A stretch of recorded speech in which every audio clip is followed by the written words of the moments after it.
This episode of Warp 5 is brought to you by Audible.com, offering more than 180,000 titles for smartphone, tablet, and desktop. To get a free audiobook of your choice and help Trek FM at the same time, visit audibletrial.com/trekfm. And also by Enterprise in Space, an international program of the non-profit National Space Society. Find out how you can help science and education and become a virtual crew member aboard the NSS Enterprise Orbiter by visiting enterpriseinspace.org. And if you want to join in on the conversation and share your thoughts on this episode or any other, please join the Babel Conference, our listeners group on Facebook. Just type Babel, that's B-A-B-E-L, into the Facebook search field. We look forward to seeing you there. Hi, this is Tucker Smallwood from Star Trek Enterprise. You're listening to Trek FM.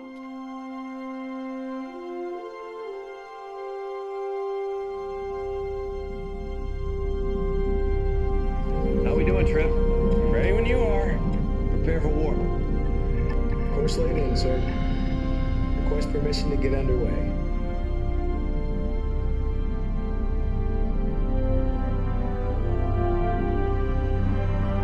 Let's go.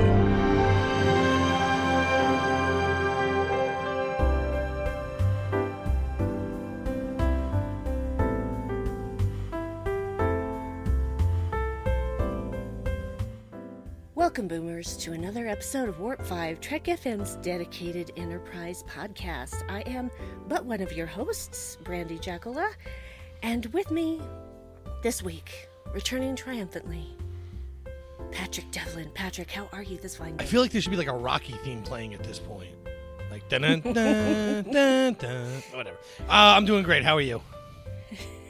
I'm doing just fine. We've got tons of rain coming at us. Oh, we had that last week. It was horrible. Yeah, well, we're getting the effects of, as far inland as you can be and still get effects of Hurricane Rosa. Oh, yay. So it's going to be a fun few days. But the temperatures are going to drop, and I'm most happy for that because 90 degrees is just dumb at this time. Yeah, that was the benefit. It was we dropped like 15 to 20 degrees, and humidity bottomed out, which was nice. Yeah. So. Good times. Well, before we get into everything that we're going to do in this episode, Patrick, did we have any comments from our last aired episode, which would be Shockwave, or Sharkwave, as Dave makes me think of it now. Commentary part 1. Is that like a spin-off of Sharknado? No, it's far more interesting. Fair enough. We actually had a ton. So Alan McDonald, I'm not going to read the whole thing because it turned out he was mistaken, but he ended up doing all the math on what a meter is, and then because he's had friends, I guess, overseas since 1984, and then it was turned out that no, Brandon said 3.3 feet, so that was. He thought he said yards. Right, but yeah. So that was a little back and forth on that, and then there was, I don't know, in that there was what the heck is a cubit? A cubit and an L. So that was interesting to read all that. And there's actually, if you go into the thread, there's actually English units. There's a Wikipedia page for a massively confusing flowchart on that thing, which is cool. So I don't know. I guess he said it right anyway. So it doesn't take much explaining then, I guess. Yeah, but it was funny because I was so confused while that was going on. I did not understand why this conversation was happening, and then I reread his initial comment, and I thought, oh, he thought Brandon said yards. Right, which is hugely but he different. Didn't.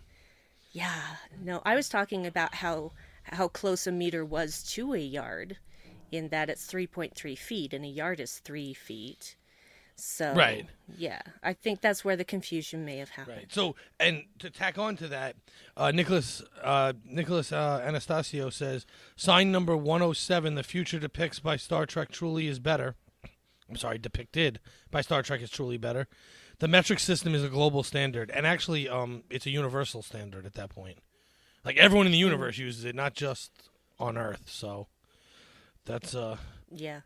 Brandon goes royal with cheese. And you point out that it makes sense. Measuring temperatures in Celsius makes sense. The imperial system is completely bonkers. And yet, America stubbornly refuses to convert. We tried that in the 70s because I remember learning some of it in the second grade. Then it just went away. Weird. Another holdover of that is like we buy gas in gallons, milk in gallons, but soda in liters, and that just confuses people. People just know sizes of bottles now. Like, oh, that's a 2-liter bottle of soda. They still don't, even seeing the liquid, don't grasp the size. Yeah. Which is weird. I think it was comedian Dennis Leary who said the reason why we do that is because, well, we have the bombs. So we get to just decide what we want to do because, we have the bombs. So. Yeah, but it just makes no sense. And so it just makes us look that much more unhinged. Yeah, it's weird. But Ron says, I'm the opposite side of the coin. We had to learn it in Canada in the 2nd grade when I was young. Dividing by 10 was way easier than remembering unit conversions. So I'm confused. It sounds like he's agreeing with you. Yeah, he is, except that he actually learned all of it and enjoyed that it was easier, whereas we were never fully taught. Oh, he's the opposite coin of America. The metric system. Not of your opinion. Yeah, now it makes more sense. No. Okay. Yeah. Yeah, it does make more sense. It's just, I don't know. People just don't grasp the distances is really the problem. Yeah, well, that's the thing, though. If you are raised and taught that, then you do grasp the distances. I agree. I'm just saying, what makes it confusing at first, like to teach someone like me who's 36, it'd be harder for me to understand. Yes, I understand the math is easier, tens and all that. But understanding the actual distances would take a generation or so. Like my kids would be great at it. Yes, which is why I wish they'd continued teaching it in school. Yes, because then I would have taught it. I would have only learned it. Yeah, and the funny thing is that people are so stuck on Fahrenheit, and I'm like, why would you not just want a 0 to 100 scale? 0 is the freezing point of water. 100 is the boiling point of water. Yeah, it makes a lot more sense than... Yeah. Because Fahrenheit is not even, 32 is not even the freezing point of water. It's a mixture of water and brine and something else. It's ridiculous. Same thing with the boiling point. It's just like, it makes 0 sense. Yeah, I don't. 0. I work how I have to. What drives me nuts is, because of my job, most of our stuff is in standard. So it's 5/16 and all that. And I understand them. I get them. I can look at a nut, tell you exactly what it is. But then every now and then we'll get a piece of equipment that isn't, and none of us have the tools for it. Because I don't carry metrics. It wouldn't make sense in my profession. The once in a lifetime, and then I got to run to the store and buy a stupid metric wrench that I lose before I need it again. So if we could just come up with a system that works everywhere, metric, then we could be done with that and make my life easier. Plus, let's just all go. Plus, the tool companies could sell a lot more tools. Right? They can sell them all over again. Exactly. And there's a little banter that goes on back and forth with that. So, Ron says, I would be curious to hear what American math teachers feel about the subject. Do they like dealing in eighths? Amy? Yeah, so Amy.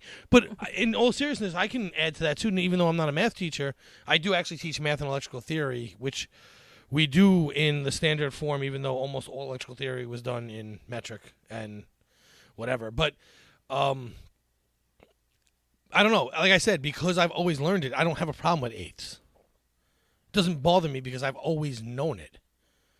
It would be easier in tens, but if I see a metric screw, I don't know what I'm looking at. Yeah, but it's not all eighths because 12 inches make a foot. Well, yeah, that's true. Well, really, our scale is on fours when it comes to that kind of stuff. Yeah, but it's just inconsistent is what it is, and I don't like it. That's my final word. Well, okay. Fair enough. It's on fourths. It's all derivatives of 4 some way, shape, or form. But 10's easier. And it doesn't. Yeah, yes, but just imagine the confusion in the buildings we would topple. Actually, I'd pay money to watch that. Not. I'm just kidding. I'm so kidding.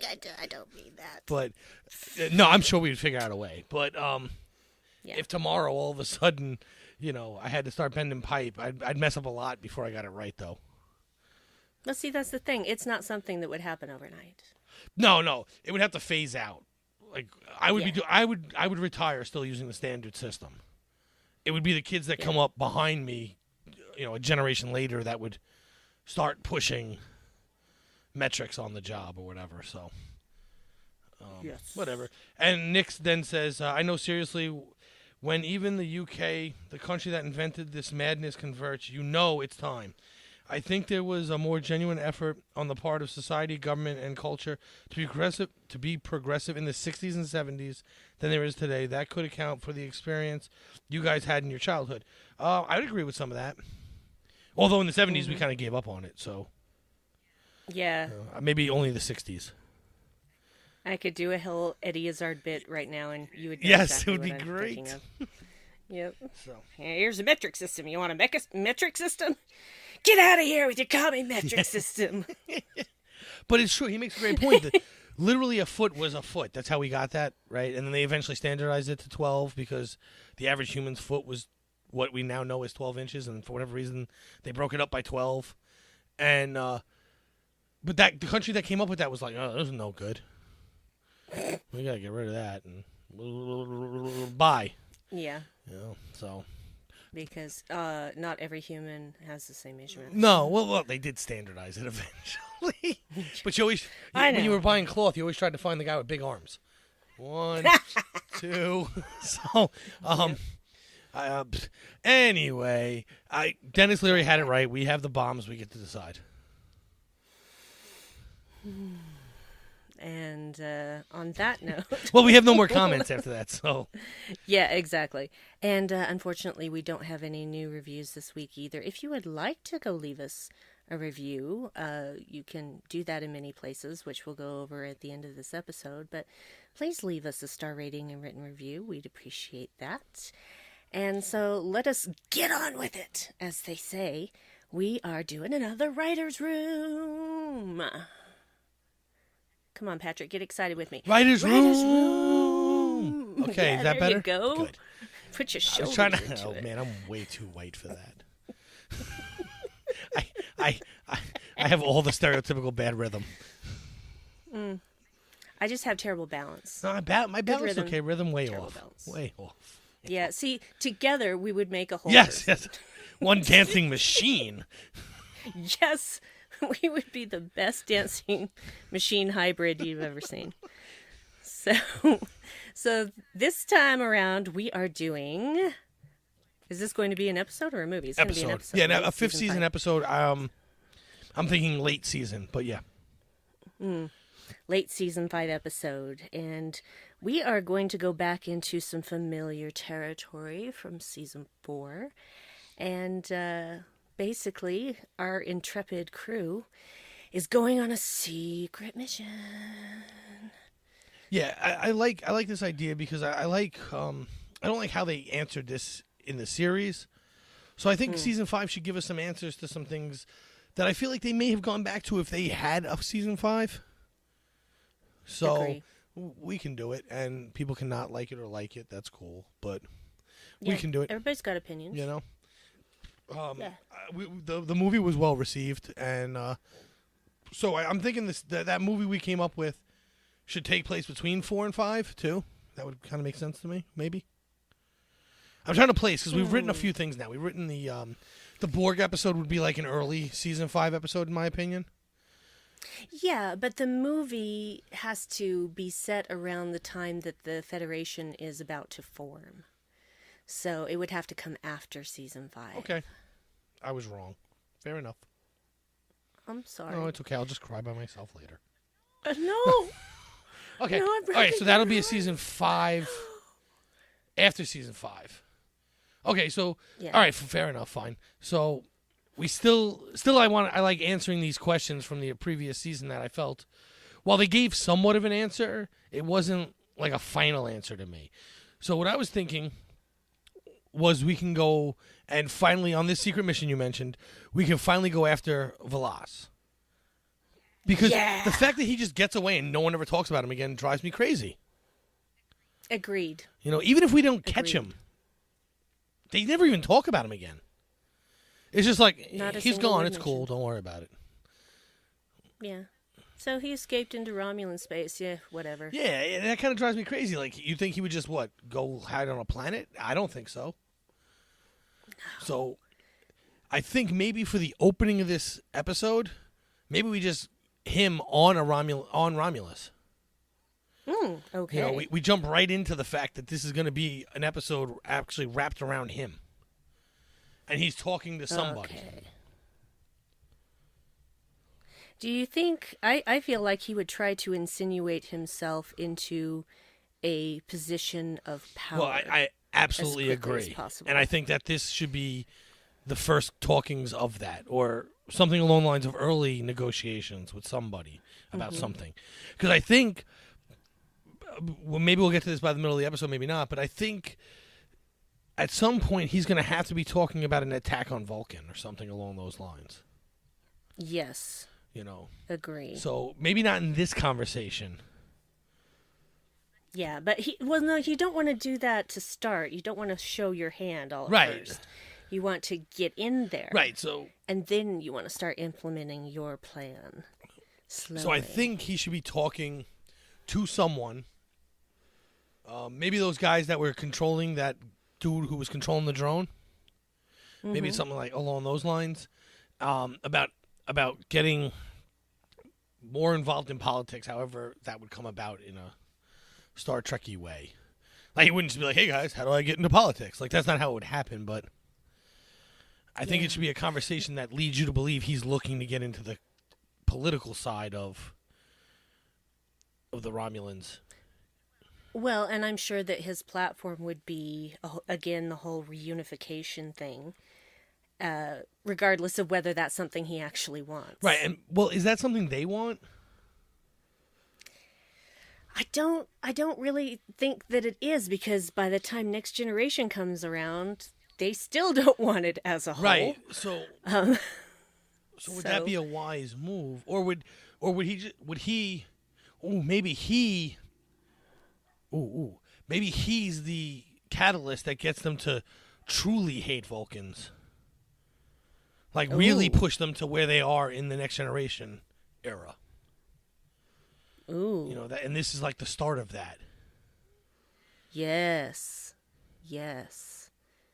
That would make sense. So maybe he's talking to these guys about, look, I know more. He's saying something along the lines of, I know everything there is to know about the Vulcan High Command and where their their strategies and where their installations are, and I can definitely help with taking pot shots at them, and because Romulans, let's say at this moment, don't want an all-out war, right? They don't want to show their hand in the war. So he's saying things like, I can get you in and out. I can get you to places you can attack and get away from without them ever knowing it was you. Yeah. Of course, we know that all goes to heck because the Romulan War. Yeah, right. Well, yes. But that's the thing. This is like you said, the catalyst for that and other things that we see in the future. Right. Everything kind of spawns out of here, and I kind of like that idea that's where, we're giving an answer not just of what happened to him, but what's to come and why that happened, because between now and then. Between now and TNG, we're going to, we've always heard about the Romulan War. We've always heard about, and they did good books on them, but they're books. So they're not technically canon, but neither are our episodes. Right. So we can just screw that up anyway, because we're not canon. But, Discovery has the Klingon War, and we're starting to see these other events that are talked about a lot and held in like high lore in Star Trek, but now we can actually see them, which is kind of cool. And what brings them about, which is even, in my opinion, even better. Because, so, I'm trying to remember how far after Enterprise is Discovery? Close to 100 years. Right. So, is my guess. So okay, all right. So that's kind of perfect. I gotta find this out for certain because I know that people are just screaming at their iPods. No, I think that's right because that's why they make the mention of no one's seen a Klingon or no one's really seen a Klingon in 100 years because they're referencing Enterprise in that line, I believe. But so all right, so we see that we have that conversation, and then when that conversation ends, it cuts to when we see that scene end, it cuts to the intro sequence. And as we come out of the intro sequence, we see, what do we see? Maybe we see Archer sitting on the edge of Klingon space. All right, I like that idea because that's what I'm trying to go for here. I'm going to put way too much in this episode like I normally do, but it's okay. No one's actually watching it. Yeah, that's all good. A lot of stuff would hit the cutting room floor in my episodes. Okay, so yes, I'm just double checking that we had a finger up. I'm just trying to get okay. It's the first episode of Discovery takes place starting on May 11th, 2256. So yeah, it's about 100 years later. Awesome. Okay, so once we come out of that credit, the opening scenes, we get the Enterprise and Archer sitting on the edge of Klingon space, right? Or close to it. Kind of monitoring what they're doing. It's like a survey mission, though. We're not in war with them. We're not fighting them. They're not fighting us. He's just kind of monitoring the border of Federation space. But okay. So what I think would be cool at that point is, first off, in our episode with the Borg, we didn't kill anyone, right? Not that I am aware of. Okay, good. So everyone's still on the ship. At this point, everyone should be on the ship, right? A year after season 4. I mean, we shouldn't have lost anybody to promotions or anything. Although you may have. I mean, if you didn't lose them, go ahead. I was going to say it depends on whether you want to count These Are the Voyages as part of this continuity. Well, These Are the Voyages is a simulation that we answered in the movie that's coming out at the end of the year. Right. So then none of that necessarily actually happened, and yes, we still have everybody. Right, because even if it did all happen, it happened 8 years after Terra Prime, right? But we're only, let's say, a year from Terra Prime, so okay. Even then, we're still within the realm of all that could technically have happened, and it wouldn't affect our crew, which I think is what we decided on. This is making my head hurt. Everyone's there. That's all that matters. So everyone's there. Trip is everyone's alive.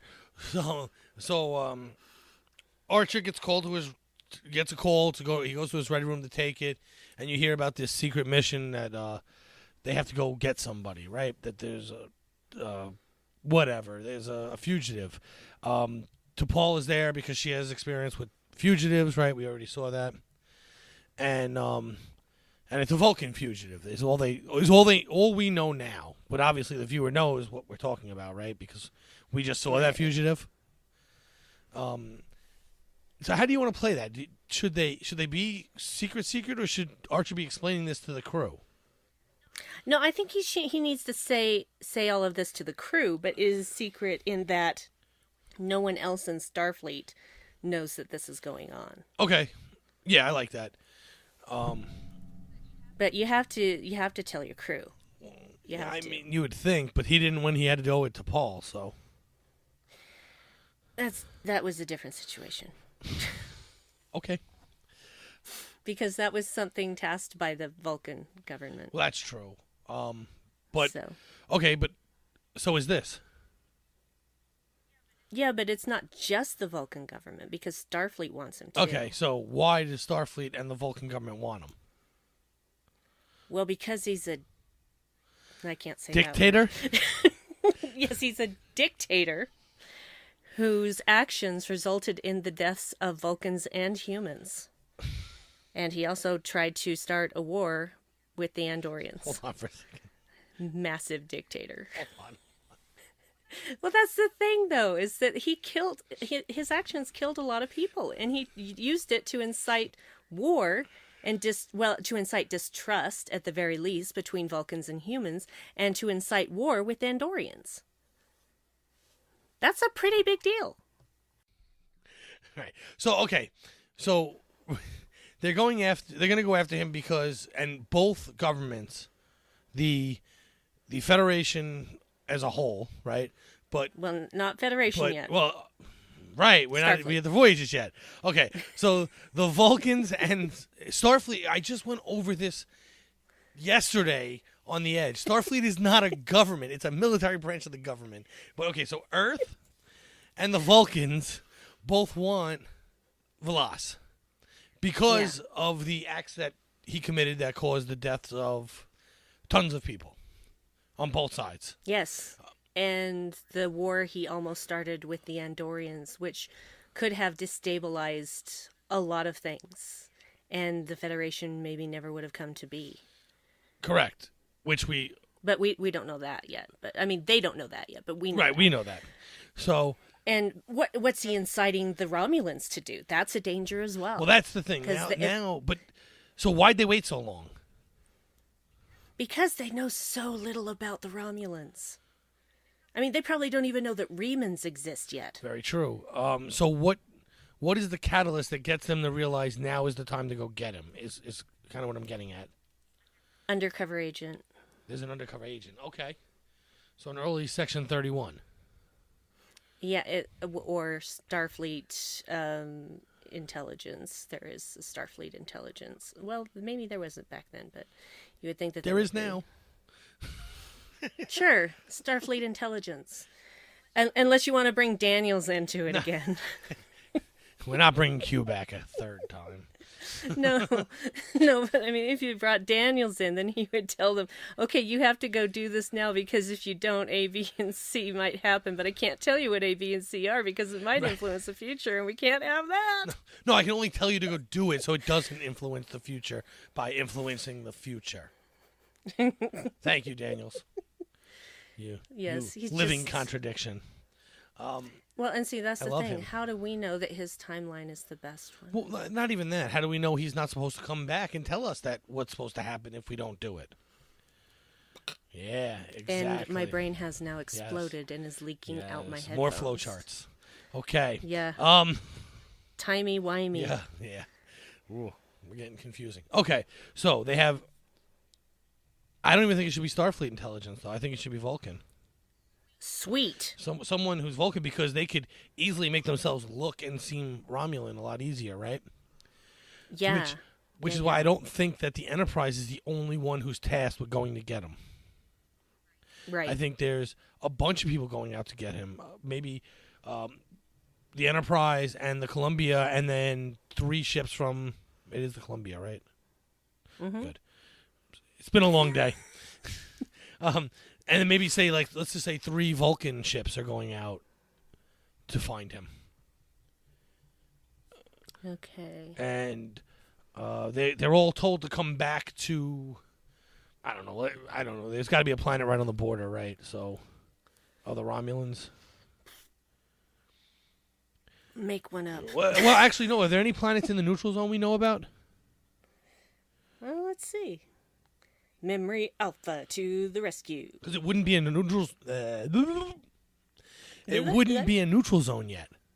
Yeah, because there's still the Romulan Star Empire at that time. And we haven't gone to war with them yet. Nope. Yet. Because really, that's just a demilitarized zone. Let's see. There are a lot that we could pick one that sounds cool. Chaltok 4. Oh, awesome. So they are told to meet at Chaltok 4. Right? But Vulcans being as they are, knowing that they're better than humans, one of them decides to skip the meeting and go in early. Because they want to be, despite the fact that they have no emotions, they don't care about stuff, they want to be the ones to catch this guy. And they tip him off to the invasion because he actually sees them coming. And he hightails it to Romulus. He wasn't on Romulus. He was on another planet in that area. That works. Yes. Okay. Yeah, this one is, we don't really know that much about Chaltok 4, so it can work. Yeah, cool. Great. So they go there. It's some planet with some stuff. But they get in orbit. They don't even get to go down because they see the last ship fly right by. And then when they start arguing, when the humans and the Vulcans start arguing, you did this on purpose. Because even though Archer's starting to trust them, there's still some of them he just doesn't trust right because it makes for better TV. Mm-hmm. And they start arguing over, you set us up. That's why there's 3 of you and only 2 of us, blah, blah, blah. And you're putting the mission in jeopardy. And the Vulcans are saying they're just as mad as Archer is, and they're trying to hail him, and they're not responding. And then Velas gets tipped off. The little droney flies in and blows up the Vulcan ship. So they're all dead. Which is a shame. It is. They have such pretty ships. Yeah. And only the captain was a jerk. I mean, the other people were probably fine. Yeah, and that's sad. Yeah. So now that happened. So but he takes off and gets to Romulus now. So now he's sitting. I don't even know how their government works anymore. They have like a sort of Senate thing. Yeah, so he's there, pleading his case. They have to attack the Vulcans now. That they have to do something to the Vulcans now. Right? And I don't know. How do you think that conversation would go? Well, I'm not 100% sure, but I'm sure that a good talking point for it would be, if we can weaken the Vulcans, then Earth will have no strong allies and would be more ripe for invasion. Yeah, because you're absolutely right, because what does Earth have at this point? 2 ships? Maybe they got a 3rd one built? I think they have other ships. They're just not Warp 5 ships. Well, yeah, but nothing, and they don't have the firing capabilities of these other races. Like the Enterprise put on the best weapons they could find, and they were putting them onto the Columbia, but we never hear about them retrofitting older ships. Yeah. You would think that their engines do play a role in their weapons. So, well, no, that's true. And I think that's why they're the ones that are the most heavily armed, because they're the ones that are out there exploring and ready for whatever bad things might come at them, especially after the experiences of Enterprise. They know that they need these weapons just in case, because heaven knows hull plating doesn't do anything. Yeah. So, did we find shields yet? Did we make a shield yet? I don't know if we've done energy shields yet. I think we're still with hull plating. So, do the Vulcans have shields? I think that they do. Fine. So, if they have shields, then because they are afraid we're about to go to war with the Romulans, they give it to us. Because I'm tired of hull plating. Yeah, let's do that. I mean, look, shields can fail too, but... Yeah, but they at least provide a buffer zone before things start taking out your hull. Right. Hull plating was just terrible. First off, hull plating doesn't even make sense. It's as if more metal shows up somehow. That term. Yes. Magnetize the hull plating is how it started. And what would that do? Well, and it does say that since at least the 23rd century, which would have been the 2200s, which is still before what we're talking about, deflector shields were essential equipment on starships, but they could have been experimentally using them prior to that. I would think, if anything, they would have started with Enterprise and Columbia, because those were their most advanced ships. Yeah, they would have to. So, okay, cool. So we have them. We have Vulcan shields now.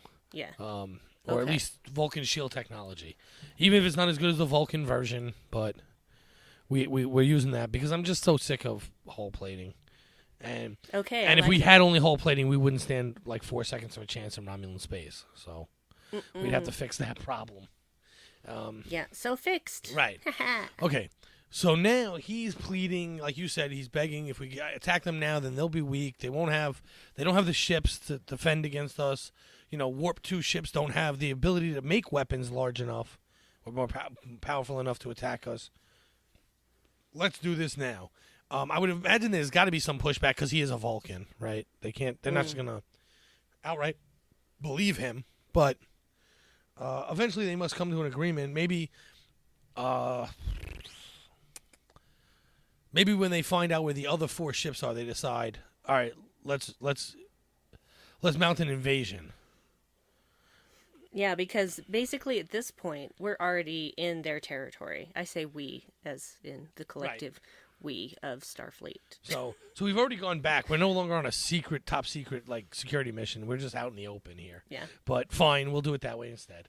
Well, that's the thing. One idiot captain ruined it for everybody. Right, because the idea was they were going to go in undercover and maybe get some, originally I thought maybe some cool, prosthetics. Yeah, make them look Romulan, and you see Bacula with some weird hair, and awesome. It would have been cool, but been great. Now maybe they did that on the way there, and it's useless because he doesn't have to look like them. So now he just looks like a Romulan for no reason because that visual is something I need to get on TV. So there's that. So he puts that up, and whatever, that happens. Now they decide to call back their ships. So now it's 100 on 4, right? So this isn't going to end well for anyone on our side. And I guess, let's say they hightail it back to somewhere in our space, maybe Andoria or something like that. Hey, that's a good one. I like that. But when we get back to Andoria, we see Archer and we see the Enterprise. We see the 2 Vulcan captains. We don't see the other ship. That, for whatever reason, didn't go back to... The Columbia didn't go back to Andoria. Okay. Yeah. I don't know why, but they didn't. And now we're on Andoria. And we're basically begging for help here, right? We need help. They're coming. Go ahead. The Columbia went back to Earth to defend Earth. Okay, so we have 1 ship at Earth, 3 in Andoria trying to figure out how to get more ships. The 2 Vulcans, let's say, they leave because now they got to... Well, they can obviously talk through subspace, but now they're going back. Maybe they split up too because Andoria has a decent force. So maybe those 2 just go back to Earth. They're rerouted to Earth. And we see a giant blockade at Vulcan, I guess, and Andoria, and 3 ships at Earth. All right. With I guess people coming to help, but we do see this massive force heading towards us from the Romulans. Okay. We have to find a way for our smarty pants to get out of this without actually fighting, because we're not going to win. This is so true. Okay. I really do like the whole idea of going to Andoria, because that isn't what the Romulans would expect. Right. They wouldn't. They would not expect them to get friends. So now, okay, so Andoria is transferring some troops. There's troops everywhere, but we don't have the ships because we're not sure where they're going to attack. We don't have enough ships in enough places to defend them wherever they decide to attack. We would basically just have to hold them off long enough for other ships to come. And then, for some reason, the ships turn around in about face. And here's what I'm thinking. The Columbia never went back to Earth. The Columbia actually stayed at, what was the name of that planet? Chaltok 4? That one, yes, Chaltok 4. They actually stayed in that area. And when all the ships started coming, now they would leave some ships behind, but they found a way around them because, it's space and big. And yeah, and 3-dimensional. Yes. And, but they end up getting into the Council, Senate, whatever the Romulans call it, and they actually take the head of the governing body and Velas captive. Okay. Now, humans aren't really known for torture, so I don't really know. They must convince him that... They use fake star charts and all these schematics, and they convince him that Velas was actually sending him into a trap. that the Vulcans actually had 3 times the amount of ships they really have, and that the humans actually had 10 ships with a lot more firepower and better armor. All right. But what would be Velas's motivation to do that? Because he wanted to wipe out the Romulans finally. Because he blamed them for him being finally outed and moved on because they didn't get their job done. That would be the excuse, obviously. Right. No, that's believable. The truth is he wanted them to help. He legitimately gave them good information. Yes. But they were able to convince them, look, you don't know us. I mean, you attacked us once, but you really don't know us. We have nothing in this game. But he's sending you to your doom. The game, man. Yeah. They eventually convinced them of that, and now the Romulans allow the humans to take Velas back to Earth. That would be very tricky and a lot of negotiating, but somehow they work it out. We don't show that. We never show that part. Nobody wants to watch that. Nobody wants to watch 12 hours of negotiation. True, but I think there should be some yelling back. Oh, we're taking him. No, we're taking him. No, we're taking him. And then eventually the captain of the Columbia, who had a name at some point. I know her name, but it's eluding me at the moment. Yeah, all I knew it was a her. That's all I remembered. I know her name, and when I see it, I'm going to be very angry with myself. Oh, no, I mean, I've heard it before. I did know it at some point. I just can't think of it at all now. Erica Hernandez. There you go. So Captain Erica Hernandez comes back to Earth. She wins the arguments. She says, look, without us, you would have all gone to your doom. You know, your empire would have been wiped out. So we're taking him back. When they get back to Earth, it's revealed that the reason why she was able to stay and get behind enemy lines was she had a Romulan separatist on board. Someone who no longer wanted to be part of the Romulan Star Empire and switched sides and helped her out. Can happen or it doesn't have to happen. It doesn't really matter. I just like the idea. No, I like the idea. So we take Velas back to Earth. Yeah. Yes. And to stand trial, right? Presumably. Yeah. Yeah. I'm not sure that we're gonna have time to put a trial in there. No, but that's just the idea. The idea is that he's going back to Earth to stand trial, not like he's not just a captive. He's going to stand trial and pay for his crimes. Yeah, and then the Andorians and the Vulcans could petition for extradition if they so chose. But we all know that's not how Andoria works. No. Instead, Shran steals them. Yes. I'm always happy when we can work Shran. Well, that's where I was going with that. I appreciate that. You know my heart, Patrick. So Shran just kidnaps him. And takes the Romulan separatists with him. Blaming both of them for the crimes that was committed in Andorian eyes by the Vulcans when Velas was leading them. Right. And he takes them back to Andoria for whatever version of trial they have. To stand trial, question mark? Yeah, I mean, you would assume that there's some kind of trial proceedings. I mean, even the Klingons have them, right? So they're a farce, but they exist. Yeah, kind of like Cardassian trials. Right. Yeah. Although there's a part of Cardassian trials that make more sense. An innocent man wouldn't be on trial. Yeah, but that's not really true. I understand that. I'm just saying there's a part of it, not a whole of it. You can say that, but that doesn't actually make it true. Well, when we're done, we'll have a conversation about that. Because our system is very much similar to that one, despite what people believe, and I can back that up with facts. Yeah. I agree. I agree with you that that's not. That's the way our system is, but it isn't what it's supposed to be. No, agreed. But we'll get into that. I would just bore listeners at this point. So, and maybe if we ever do a trial episode again, I can get into it. But that's not the trial part here is really not important. So, right.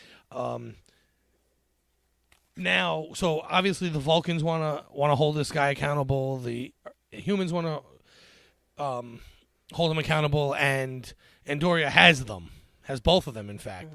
So, and I believe the reason why Shran really took the Romulan was not really to hold him responsible. It's because the way this episode, in my opinion, should end is that Shran trades him back out of goodwill, but he's keeping Velas. Okay. And I would assume, I don't, would the Andorians put him to death, or would they? Probably. All right, so then we just see that part. We don't even need to see the trial. It's just, we understand that the outcome is that he's put to death. Yeah, because I don't think the Earth would do that, and I don't think the Vulcan would do that, but I absolutely think Andoria would. Yeah, me too. At this stage of the game. Me too. Or they would do something crazy like, make him live on the surface with no jacket, And if you live, good for you. But on the surface, nothing survives. Oh wait, that was Verapente. Sorry. Yeah. Same principle. No. So, but something ridiculous like that. We understand that he's been punished and that he's not going to make it out, so we never have to hear from him ever again. Yeah, because a slow death's too good for that guy. Right. I mean, a fast death. Quick yes. death's too. A fast, yeah. You know what I meant. No, not a quick lethal injection. No, he's got a. No, and I'm not saying that that's what I would do. I'm saying that would be the Andorian attitude, especially Shran's attitude. Yeah, well, yeah, so. Definitely Shran. Yeah. And because come on, he likes torturing people. Let's be real. He claimed he didn't want to torture people, but he was having fun. We're not having this discussion again. We're not having this discussion again. He was though. He likes it. He's crazy. You've seen one instance. You cannot judge his entire attitude towards something from one instance. He probably just really hated Saval. That's not justification for liking torturing the man. In an Andorian's mind, it might be. Well, in that case, he would still very much enjoy torturing Velas then. Yeah, that's too easy. He would definitely hate him. Yeah. So, I mean, he hated him enough to go kidnap him on Earth. And risk the Federation for this whole thing. Yeah, but I don't know that he would torture Velas just for the sake of torturing. No, I think he wants him weak. Yeah. Well, you can do that. Just do the inhibition. Yeah, that's never mind. I'm just gonna stop talking there because I don't have a fully formed sentence. No, fair enough. But he could torture him simply on the principle that he shouldn't have tortured Saval, and he should have been the one getting that torturing. Ooh, there you go. That he wasted all his good torture on the wrong person. Yes, I love that line. So that's so wrong. So basically that's how the episode's going to end, except for one little detail. We brought up the Klingon space in the very beginning. I brought it up. It was my stupid statement that they were on Klingon space, and the reason why I need to know if it was 100 years is this is when the Klingons decide they're going to, or whatever Klingons are not trying to kill each other, decide they're going to back off of what eventually becomes the Federation. Because they figure at some point they're going to destroy themselves with the Romulans anyway. Right. So instead of running into battle and losing soldiers for no reason, they'll wait for a winner. Right. And they're betting on the wrong horse. Yeah, and at some point, I mean, they just make some kind of... You see the Klingons and they make some kind of comments about just turning and leaving the border, that they don't have to worry. Those two will end up destroying themselves, and we don't have to get involved just yet. Yeah. And maybe they make some comment about having some other threat on the other side of their space that's a better fight for them or something along those lines. Tholians. No, I'm just kidding. Yeah, those guys. Sorry. No, just because you don't want to make them look weak. Like, let's let them kill each other so we don't have to deal with it. But you do it. Do it in a way that it's smart and that they're fighting someone else anyway. Yeah, well, and technically we don't know exactly what was going on during that time, so why not the Tholians? They're scary. Good point. We know next to nothing about them. They're extremely advanced. Yeah, so maybe they're taking pot shots at the Klingons at the time or something. Whatever, but it sounds good to me. Okay, I like it. And that's just because, when you bring up something in the beginning of an episode, Chekov's gone. It's Yeah, Chekov's Klingons. Yeah, Chekov's Klingons. So, that sounds so wrong. But that I had to bring it full circle, and we started talking about them because I didn't know where I was going. So here they are. No, I like that. It works. Right. See, you tied it back together. Because the Klingons, you would think would be pretty excited to get their hands on Archer again. Right. But if they've got bigger problems, right, and if they figure Archer's going to get himself killed anyway, because maybe that's what they were doing. They were watching Archer. They see all this unfold. They were flying around behind him, cloaked or whatever, and they go, this guy's got a death wish of his own. I don't need to help him. And they leave. Then they bring up, well, we have so-and-so to fight with or whatever. The Tholians to fight. They would just attack such and such planet on our border or something. Yeah, maybe the Tholians are trying to take over the Klingon Empire. Right. Perfect. All right. So, cool. You want to give the rundown of what nonsense I came up with? And a few good ideas you had? We came up with. Okay, so we start with seeing Volos. Are we keeping this part where we see him on Romulus negotiating? Okay, because it can all go back to being 2 days earlier, but we're not doing that. So he's trying to get involved in politics and trying to incite an attack against Vulcan. Romulans don't want an all-out war yet, so he's trying to insidiously get in there to start influencing within the government. Yeah, fear-mongering. And that's our cold open, and credits. Now we're on Enterprise, and they are monitoring the border. Did I just say monitoring? Yes. They are monitoring the Klingon border, just kind of keeping an eye on what's going on, because they have had some crazy dealings with the Klingons, which is, it's kind of dangerous to send the NX-01 there, but hey, they're in their own crazier territory. Things have happened. Yeah, the Klingons can't really do anything about it because they're not fully within the Klingon Empire. I mean, unless you go to Discovery and watch how they just say, you're too close, we blow you up. Well, yeah, but that had been building up over 100 years. And it started here. Started right here. Right now. Archer pissed him off. It's Archer's fault. I'm sorry, I keep cutting you off. I'm sorry. It's okay.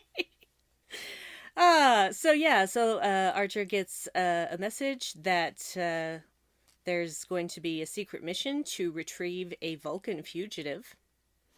But they don't know any more than that at the time. And 3 Vulcan ships are coming to meet them, and so is the Columbia. So they're all 5 going to a planet called Chaltok 4 within the Romulan Star Empire to meet with an undercover person. And one of the Vulcan ships decides they're not stopping at Chaltok 4. And they go heading off to Romulus, and Volos is tipped off and uses his Romulan friend's drone ship that can look like any other ship to blow up that Vulcan ship. So jig is up already, and sadly, Archer and the rest won't get to use their really fantastic Romulan makeup and prosthetics that they already had put on. So now the whole mission is in jeopardy. And this, of course, is impetus for Volos to go back to for Volos to go back to Romulus and plead his case to their governmental body about how they need to weaken Earth and Vulcan now, because they're going to try to invade the Romulan Star Empire, and they've already started their invasion with this secret mission that Volos managed to divert. So he's making himself look like a hero, doing some more fear-mongering, etc. Meanwhile, the 2 remaining Vulcan ships and Enterprise hightail it to Andoria. Columbia supposedly is going back to Earth, but we don't know for sure about that yet. And they're, of course, explaining to the Andorians what's going on. Andorians are massing fleets to help with defense, but honestly, they're gonna be outnumbered. And of course, Romulus is now heading to Earth. There aren't enough ships to defend. And as the Romulan ships are en route to Earth, they suddenly turn around and go home. And as it turns out, it's because the Columbia didn't go back to Earth. They stayed at Chaltok 4. And they actually, what's the word I'm looking for? Infiltrate the Romulan government, steal their leader and Volos. Ooh. And the reason they were able to do that, not because they had someone on board the whole time that was Romulan, it's that the person that was feeding them this information in the first place was Romulan. It wasn't... We were trying to figure out what body that came from. Was it the Vulcan or whatever? No, it was actually the Romulan that they get now that was feeding them this information. And, yeah, because that would work. If he was the one that they were supposed to meet, that would fix that problem. So, and they use basically falsified informations. They use falsified information, star charts, etc., to explain to the Romulan leader that Volos actually was planning on wiping them out, that this was all a ruse to destroy the Romulan Star Empire as revenge for not following through and creating his empire on Vulcan. And so they are able to convince him of that, and after some heavy negotiations, they are allowed to take Volos back to Earth to stand trial, because that's what Starfleet does. Shran isn't happy with that idea. Yay, Shran! And he takes Volos and the Romulan separatist, steals them away, and takes them back to Andoria. But as a gesture of goodwill, trades the Romulan back, but keeps Volos. And then... what happens to Volos? Well, Shrek. And not Donkey. Even the same color. Not even the same color. How can I do that to my beloved Shran? Yeah, wouldn't he be more like the Orions? Yeah, he would be. He's big. Big, green. Sort of bumbling. No, I'm kidding. Very bumbling. So Shran is upset that he wasted all his good torture on the wrong Vulcan. And lays to on Volos. And then I don't know if we actually decided they were just going to set him out on the surface with no protection and watch him die. Yeah, I mean, sure. Why not? Yeah. It sounds Andorian. Yeah, it sounds Andorian. It's not like he's one of their own that committed a crime, so he's a war criminal as far as they're concerned, and True. They can just throw him out there and suck it up. That works. Yep. So, but one more thing to tie up. The Klingons have decided, after seeing Enterprise near their borders, that they are going to withdraw further inland into their territory, because with all that's going on between Romulus and Vulcan and Doria, Earth, they believe they'll all destroy each other anyway, and they have bigger fish to fry because the Tholians are trying to invade. Perfect. That's and then Q shows up. episode. No, I'm kidding. No Q. No fan service like that. So, yeah, I don't think this is as good as our Borg or our movie ideas, but if it was laid out in a true season and there were hints to this coming, I think the episode would hit really well. I think it would too. I think if it was done by real writers. Well, that too. I mean, but not, just the ideas of this episode would be, as a standalone, it's kind of like, out of nowhere we just get Volos. But if they were kind of, if you watched this episode and went, oh, so that's what that call was in episode 6. Mm-hmm.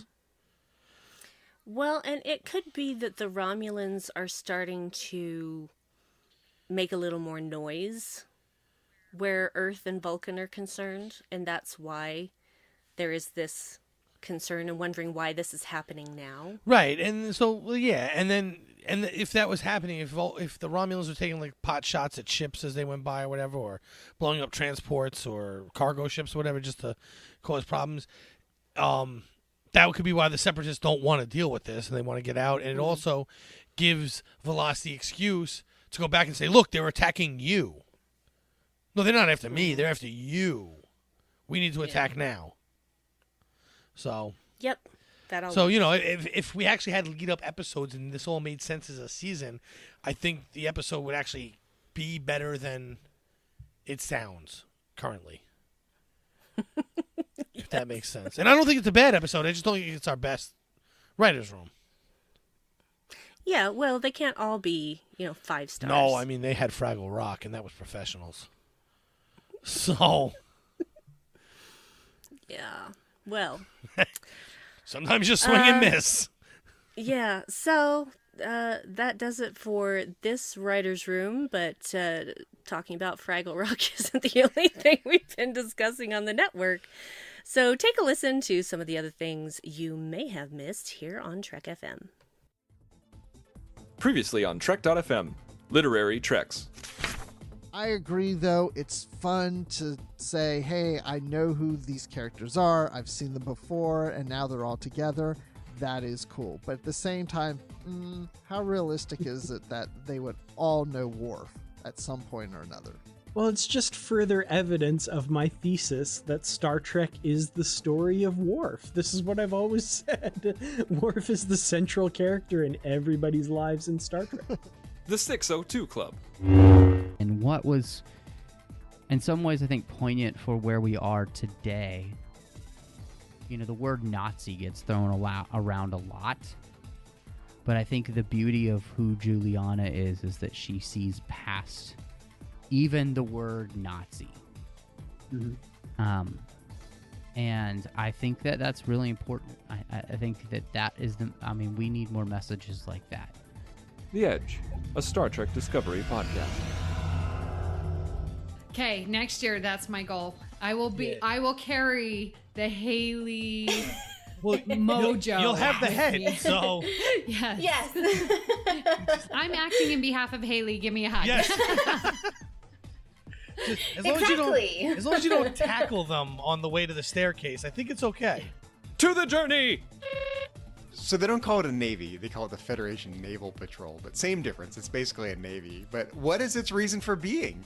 To me, it sounds like they just renamed the Coast Guard. So the Coast Guard is no longer, and now it's just the Federation Naval Patrol. But I'm guessing for people that go out pleasure sailing and get stuck, the Federation Naval Patrol is there to help. They rescue tourists on Ryza who are drowning? Exactly, they just rescue people. And that's what else is happening on Trek.fm. Check out all these shows and join the conversation about your favorite corner of the Star Trek universe and beyond. You'll find us wherever you get your podcast. If you're an Apple user, be sure to hit the subscribe button on Apple Podcasts, on iPhone, iPad, or Apple TV, or the desktop iTunes app to get the latest episodes as soon as they are published. And please leave a star rating and written review. If you're not an Apple user, we've got you covered as well. You can find our shows on Google Play Music, Stitcher, TuneIn, Spreaker, SoundCloud, Windows Phone, in most third-party apps, and you can stream and download the MP3 file from our website or grab the RSS link. Despite what you may think, we would love to hear your thoughts on today's show. There are many ways that you can do that thing. The best place to join in the larger conversation is, of course, the Babel Conference, which is our listeners group on Facebook. If you go to the search field on Facebook and type in Babel, B-A-B-E-L, you will probably find it as the first or second result. It'll come right up. But if you'd like to send us an email, you can use the form on our website at trek.fm/contact. Choose to send to a show and select, what are we? Yes, Warp 5. That'll come right to us. And you can also find the network on Twitter at TrekFM and on Facebook at facebook.com/TrekFM. So, Patrick, when you are not inferring that Shran loves to torture, where can people find you? Oh, well, they can find me, and they can find me doing that, in fact, on the Babel Conference. I also do it heavily on Twitter, where you find me at MagicDrop5, and I don't really do that on The Edge, but you can find me on The Edge with my good friend Amy Nelson every other Friday. So, Brandi, when you're not just going around starships because space is three-dimensional and nobody seems to understand that in Star Trek, where can people find you? It's so true. You can find me in the Babel Conference, obviously. You can find me on Twitter at BrandyWine12. Brandy's with an I, 12's the number. You can also find me from time to time on the 602 Club here on the Trek FM network. And this actually will have happened after this recording has released. Before this recording has released, Live from the Edge will be back to cover the short treks that are coming out on the first Thursday of each month from October through January. And we've now also received word that Discovery is coming back in January, although we don't have a specific date on that yet. But we are going to be doing short Live from the Edge podcasts on that Thursday night at 7 p.m. Mountain, which is 9 p.m. Pacific and 6 p.m. No, 9 p.m. No. 9 p.m. 9 p.m. Eastern. And 6 p.m. Pacific. Oh, and I almost said Pacific. I'm just done. Stick a fork in me. That's it. And you also can find me with my husband Dave on the Dark Corner podcast at darkcornerpodcast.com, where we talk about things from a darker perspective, and we are very nerdy and sweary. It is not for children. Or work. Or work. At least on speakers. Headphones, yeah. Right. Headphones, okay. All right. So if you'd like to help us keep all our shows coming to you each week, you can become a patron on the network on Patreon. Visit patreon.com/TrekFM. That's patreon.com/TrekFM to get all the details. Perks include early access to episodes, exclusive content, producer credits, and more. Available through our special patrons website, Patron Zone. It requires a great deal of money to produce, host, and distribute these shows each month.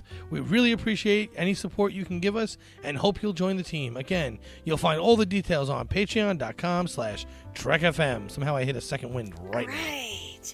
And at this time, we would like to thank our associate producers for Warp 5, wonderful Romulan separatists all. And they are Norman Seelau, Floyd Dorsey, Mike Morrison, Tim Cooper, Justin Oser, Mark Flessa, Chris Trabuzio, and Jim McMahon. We really super appreciate your support of Trek FM and Warp 5 in particular. And we couldn't do this without you guys. So, that is it for this episode of Warp 5, and join us next week when all three of us should be back together again for a week. And, just, keep calm and boom on.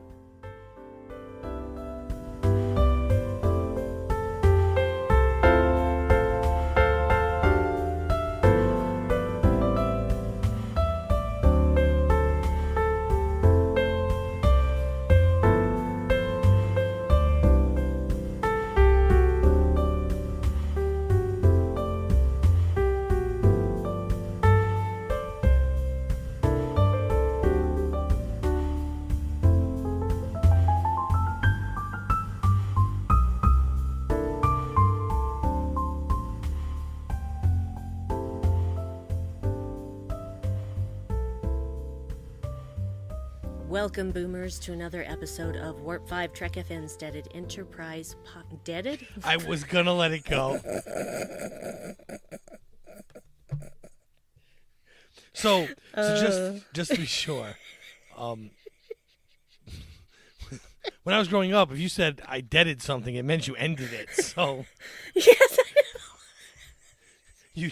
You just effectively ended Warp 5. We can stop recording now and just release this 36 seconds and be done. Well, thank you for joining us on this final episode of Warp 5. Hope you guys had fun. Just keep calm and boom on. This is the stinger.